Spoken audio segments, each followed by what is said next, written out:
विजयनगर कालीन प्रशासन। आज इस ऑडियो आर्टिकल में हम तीसरा अध्याय पढ़ेंगे, विजयनगर का प्रशासन। इस ऑडियो आर्टिकल में आप सभी का स्वागत है। मैं हूं डॉक्टर संजय। हरिहर प्रथम के बेगरबेलसी दान पत्र एवं बित्रगुंड अनुदान पत्रों में संगम कुल के प्रारंभिक शासकों का उल्लेख मिलता है। हरिहर द्वितीय के चन्नरायपट्टन अभिलेख मित्र अभिलेख से विजयनगर की संपूर्ण प्रशासनिक व्यवस्था की जानकारी मिलती है। कृष्णदेवराय के कोलार्क अभिलेख से प्रांतपतियों के कार्यों की जानकारी तथा कोडबिंडु अभिलेख से राजस्व प्रशासन की जानकारी मिलती है। विजयनगर के शासकों ने ताम्रपत्रों पर नागरी लिपि के नए रूप नंदी नागरी का प्रचलन किया। विजयनगर की जो राजभाषा थी तेलुगु थी। केंद्रीय प्रशासन की बात की जाए तो किसी भी राजतंत्रात्मक व्यवस्था की भांति विजयनगर का काल भी, जिसमें राजा, जिसे राय कहा जाता था, शासन का केंद्र बिंदु था। राय नरपति, हिंदू सुल्ताना एवं वेदों और वैदिक पथ के रक्षक की उपाधि धारण करते थे।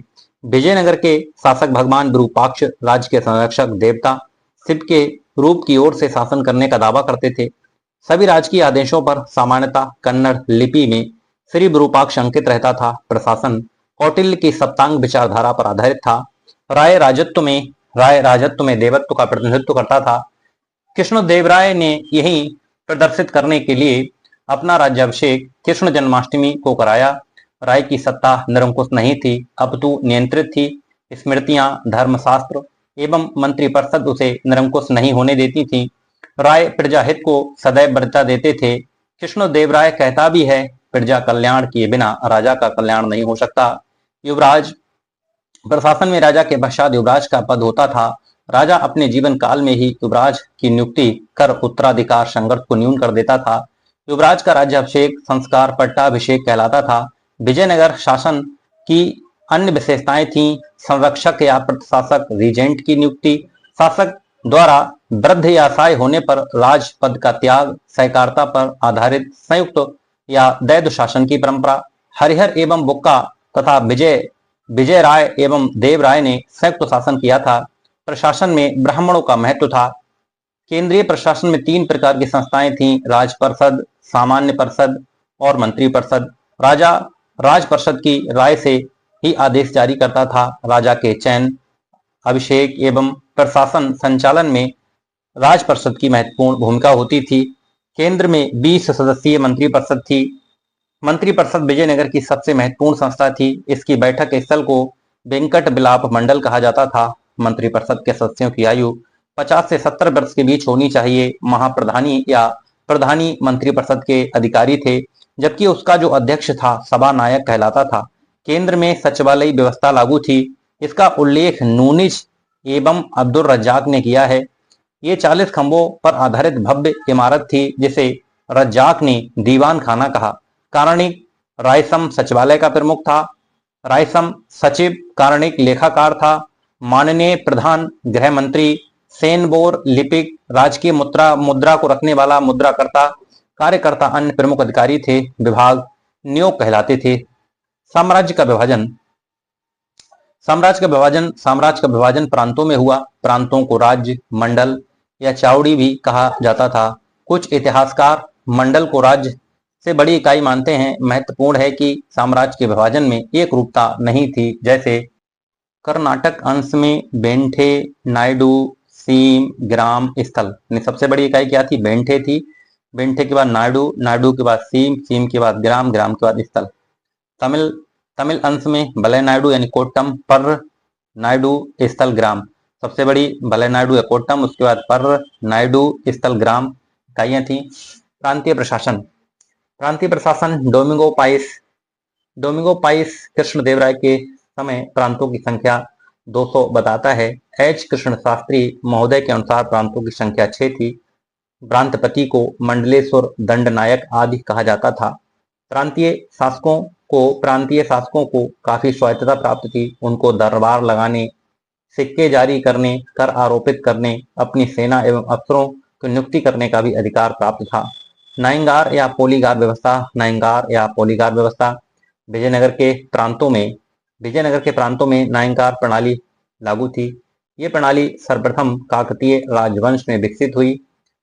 नायक के विषय में इतिहासकारों के मतों में एकरूपता नहीं है। कुछ इतिहासकार नायकों को सेना नायक, तो दूसरे इतिहासकार उनको महाभूसामंत घोषित करते हैं, यानी उनको भूसामंत करते हैं। कुछ इतिहासकार क्या कहते हैं, नायक को सेना नायक, तो दूसरे इनको भूसामंत घोषित करते हैं। वस्तुतः नायक या अमर नायक या पालेगार सेना नायक ही थे। नायक को वेतन के एवज में के रूप में एक राज्य का विशेष भूखंड प्रदान करता था। ऐसे भूखंड अमरम कहलाते थे। चूंकि नायक अमरम भूमि का उपभोग करते थे, इसलिए अमर नायक भी कहलाए। सैन्य भूधारण अधिकार को पड़े परई सर्वमान्यम भी कहा गया। अमर नायकों की सर्वाधिक नियुक्ति तमिलनाडु में की गई थी। विजयनगर राज्य में 200 नायक थे। अमर नायकों के प्रमुख कर्तव्य। अमर नायकों के क्या क्या कर्तव्य थे? पहला कर्तव्य था अमरम भूमि से प्राप्त आय का एक अंश केंद्र को भेजना। दूसरा, राजा हेतु सेना का निर्माण करना। तीसरा, अमरम भूमि क्षेत्र में शांति कानून व्यवस्था स्थापित करना। चौथा, केंद्र में उनको 2 प्रकार के संपर्क अधिकारी रखने पड़ते थे। एक सेना का सेनापति, दूसरा प्रशासनिक एजेंट स्थपति होता था। नायंगार व्यवस्था इल्तुतमिश द्वारा गंगा यमुना द्वाब क्षेत्र में प्रदत्त तुर्क सैनिकों की छोटी छोटी एकताओं जैसी जान पड़ती है। अमर नायक प्रांत पतियों से इस अर्थ में भिन्न थे कि जहां प्रांत पतियों का हस्तांतरण होता था, वहीं अमर नायकों का नहीं। दूसरे प्रांतपति का पद वंशानुगत नहीं था, लेकिन नायकों ने धीरे धीरे जागीरों को वंशानुगत बना लिया। नायकों ने विद्रोहों का दमन किया तथा साम्राज्य विस्तार कृषि प्रसार में सहायक रहे। तत्कालिक रूप से नायंगार प्रणाली उपयोगी रही, परंतु दीर्घकालीन परिणाम अच्छे नहीं रहे। वित्तीय संसाधनों एवं सैनिक शक्ति से युक्त नायकों ने कमजोर शासकों के काल में अपने अपने स्वतंत्र प्रभाव क्षेत्र बनाने लगे। हालांकि अच्युत देवराय ने नायंकारों की उच्च श्रृंखलता को रोकने के लिए महामंडलेश्वर विशेष कमिश्नर की नियुक्ति की, परंतु उसका ये प्रयास तदर्थ प्रबंधन ही साबित हुआ। अंत में नायंगार प्रणाली विजयनगर के पतन के कारण में से एक प्रमुख कारण बनी। स्थानीय प्रशासन प्रांतों का विभाजन वलय नायडू या कोट्टम कमिश्नरी नायडू स्थल ग्राम में हुआ था। नायडू ग्राम की बड़ी इकाई थी। इसके सदस्य नत्तवार कहलाते थे। मोटे तौर पर नाडू जिला स्थल उपजिला मेल ग्राम 50 ग्राम का समूह होता था। महानायकाचार्य नत्तावर सभा के कार्यों का प्रवेशन करने हेतु नियुक्त केंद्रीय प्रतिनिधि महानायकाचार्य कहलाता था। आयंगार व्यवस्था विजयनगर के ग्राम प्रशासन की मुख्य विशेषता थी। आयंगार 12 शासकीय अधिकारियों का समूह था। इनकी नियुक्ति केंद्र सरकार द्वारा होती थी। आयंगार के पद वंशानुगत होते थे। वे पदों को बेच या गिरवी रख सकते थे। उनको केंद्र से वेतन के रूप में मान्य भूमि प्राप्त होती थी। इन ग्रामीण अधिकारियों की जानकारी के बिना संपत्ति स्थानांतरण, भूदान, भूमि क्रय विक्रय आदि नहीं किया जा सकता था। कारणिक आयंगार अकाउंटेंट था। अपने अधिकार क्षेत्र में कानून शांति बनाने रखना आयंगारों की जिम्मेदारी थी। ग्राम के अन्य अधिकारी टलस गांव का चौकीदार, सेनेटेवा गांव की आय व्यय का हिसाब रखता था। वस्तुतः चोल युग 850-1270 में ग्राम प्रशासन में काफी स्वायत्तता थी। विजयनगर युग में उन ग्राम संस्थाओं को तो बने रहने दिया, लेकिन उनके ऊपर नौकरशाही सामंती व्यवस्था थोप दी गई। दूसरे वंशानुगत नायकत्व के विकास से भी इन ग्राम संस्थाओं की स्वायत्तता पर बुरा असर पड़ा। राजस्व व्यवस्था विजयनगर में राजस्व विभाग को अथावन भूमि कर को शिष्ट कहा जाता था। कर का निर्धारण मार्क जोग के आधार पर होता था। कृष्णदेवराय ने व्यापक भू सर्वेक्षण और भू कर निर्धारण करवाया। इस हेतु गंड राय तथा गंडकोल का प्रयोग किया। कर निर्धारण हेतु पृथक सूची थी। कृष्णदेव के कोड बिंदु अभिलेख में 59 वस्तुओं की कर सूची दी गई है। नूनिज के अनुसार समस्त भूमि पर राजा का अधिकार था। कुदी कृषक मजदूर होते थे।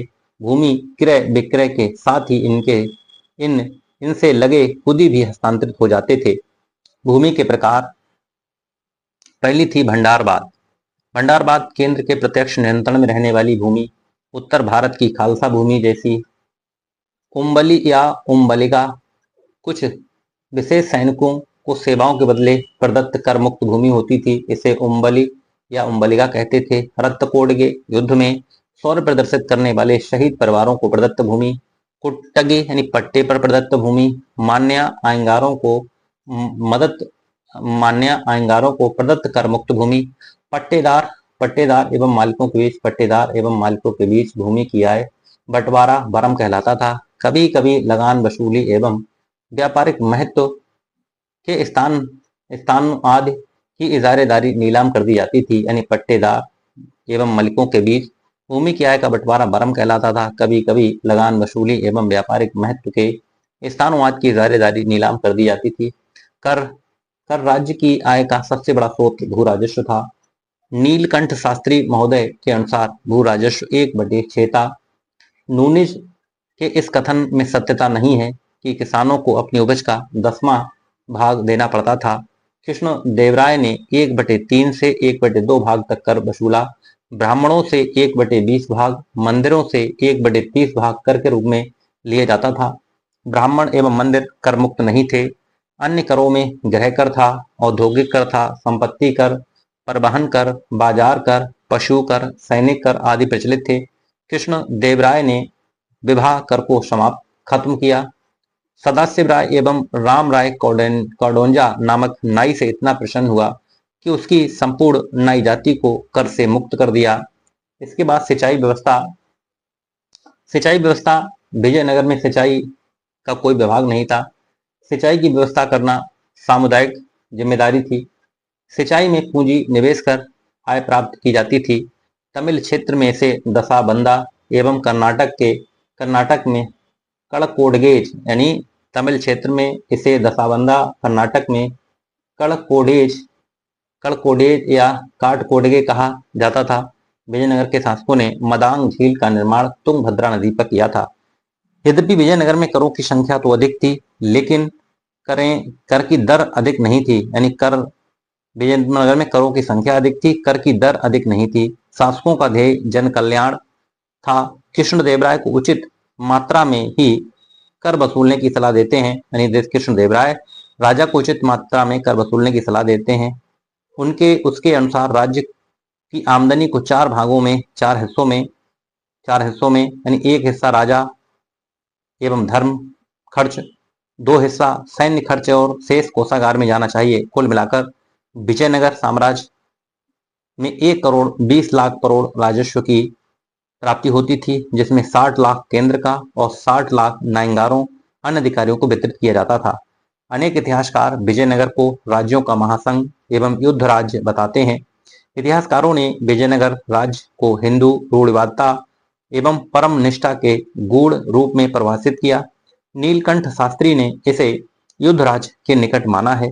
वर्टन स्टाइन के अनुसार विजयनगर एक युद्ध राज्य था, जिसने आध अनुवांशिकता का ही प्रदर्शन किया। वर्टन स्टाइन ने ही सर्वप्रथम मध्यकालीन दक्षिण भारतीय राज्यों के संदर्भ में खंडीय राज्य की संकल्पना का प्रयोग किया था।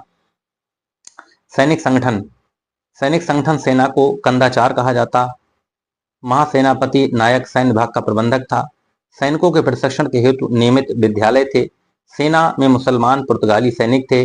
देवराय प्रथम ने मुसलमानों को, वहीं देवराय द्वितीय ने 2000 तुर्क धनुर्धारियों की नियुक्ति की। कृष्ण देवराय को रायचूर द्वाब के विरुद्ध सफलता में क्रिस्टमाओ डी फिगरेटो के अधीन पुर्तगाली सैनिकों की मदद मिली। विजयनगर के सैनिक संख्या निकोलो कोंटी के अनुसार 90,000, अब्दुल रज्जाक के अनुसार 11 लाख थी। शासक पहले मध्य एशिया के घोड़े उत्तर भारत से प्राप्त करते थे, परंतु बहमनी राज्य से संघर्ष से जब उन्हें बाधा उत्पन्न हुई, विजयनगर के शासक पुर्तगालियों से घोड़े प्राप्त करने लगे। विजयनगर के शासकों द्वारा आयातित वस्तुओं में घोड़ों का सर्वाधिक महत्व था। विजयनगर नरेशों के जहाज मालदीव में बनते थे।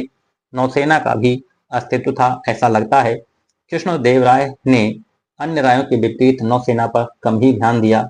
वह ब्राह्मण सेनापतियों को किलों में नियुक्त बहुत महत्व देता था। युद्ध में सम्मान प्रदर्शित करने वालों को पैर में गणपेद्र नामक कड़ा पहनाया जाता था। अब्दुल रज्जाक के अनुसार सैनिकों को 4 माह का वेतन मिलता था। वेतन नगद जागीर दोनों रूपों में प्रदत्त था। न्याय न्याय व्यवस्था, न्यायालय की भाषा संस्कृत थी। समयाचार्य न्यायाधीश था। याज्ञवल्क्य स्मृति, पाराशर स्मृति एवं माधवकृत टीका न्याय के आधार थे। न्यायालय पद सोना पानिक रूप में संगठित थे। शास्त्रता यानी राजा का न्यायालय, मुद्रता केंद्र द्वारा नियुक्त न्यायालय, चल सर्किट एवं प्रतिष्ठा ग्रामीण न्यायालय थे। ग्राम पंचायतें, जाति पंचायतें एवं श्रेणी संगठन भी थे। प्रांतपति एवं नायक अपने अपने क्षेत्र में न्यायिक कार्य संपादित करते थे। इसके अतिरिक्त विजयनगर के शासकों ने सुव्यवस्थित पुलिस प्रणाली की स्थापना की। पुलिस विभाग को कवल का कहते थे। अब्दुल रज्जाक के अनुसार वेश्यालयों पर पेन का कर लगता था। इस कर से प्राप्त आय से पुलिस विभाग का खर्च चलता था। धार्मिक नीति, धार्मिक नीति की बात की जाए तो विजयनगर के संगम वंशीय शासक सैब थे। वे विरूपाक्ष शिव के प्रतिनिधि रूप में शासन करने का दावा करते थे। अभिलेखों में हरिहर प्रथम बुक्का प्रथम को पार्श्वत आचार्य काशी विलास क्रिया शक्ति का शिष्य बताया गया। देवराय द्वितीय के सिंहासन के एक तरफ वेद तो दूसरी तरफ कुरान रखी जाती थी। सालुब वंशीय शासक वैष्णव धर्मानुयायी थे, परंतु वैष्णव धर्म को सर्वाधिक महत्व तुलुब वंशीय शासकों के काल में मिला। कृष्णदेवराय ने विठोबा की पूजा पर बल दिया, लेकिन विरूपाक्ष मंदिर में प्राप्त उसके अभिलेख से ये स्पष्ट होता है कि शैव धर्म में भी आस्था थी, गहरी आस्था थी। बारबोसा के अनुसार, बारबोसा लिखता है, राजा की ओर से इतनी छूट थी, सभी अपने अपने धर्म आचरण करते थे। कभी किसी से नहीं पूछा जाता कि वह ईसाई है, यहूदी है, मूर है। वस्तुतः विजयनगर राज्य का कोई राजकीय धर्म नहीं था। यद्यपि शासकों की व्यक्तिगत आस्था भिन्न भिन्न धर्मों में थी, विजयनगर के सभी शासक धर्म सहिष्णु थे। सिक्के टकसाल जोराब खाना में बनते थे। अब्दुल रज्जाक ने विजयनगर में 3 प्रकार के सिक्कों का उल्लेख किया है। पहला है बरहा। बरहा विजयनगर का सर्वाधिक प्रसिद्ध स्वर्ण सिक्का 52 ग्रेन का था। इसे राष्ट्रीय सिक्के के रूप में मान्यता प्राप्त थी। बरहा संभवतः चालुक्य मुकुट के बने शुअर बरहा से लिया गया। इसे हूण, पोन, परदोष, पगोड़ा भी कहा गया। प्रताप या फणम अगला सिक्का था। प्रताप या फणम ये दोनों स्वर्ण सिक्के थे। प्रताप या प्रताप बरहा का आधा, फोन या फणम बरहा का तीसरा 10वें हिस्से के बराबर था। फणम मर्जानी सिक्के के समान सबसे उपयोगी सिक्का था, यानी फणम मर्जानी सिक्के के समान सबसे उपयोगी सिक्का था। तार या तारे चांदी का सिक्का 60 तार, यानी तार या तारे चांदी का सिक्का था। 60 तार एक बरहा के बराबर था। धौर हरे चांदी का सिक्का था। प्रारंभ में धौर हरे पर अंकित वाक्यांश कन्नड़ नागरी लिपि में थे, किंतु बाद में उसमें एकमात्र नागरी लिपि का प्रयोग हुआ। जीतल विजयनगर में प्रचलित तांबे का सिक्का था। अन्य सिक्के पुर्तगाली सिक्के पर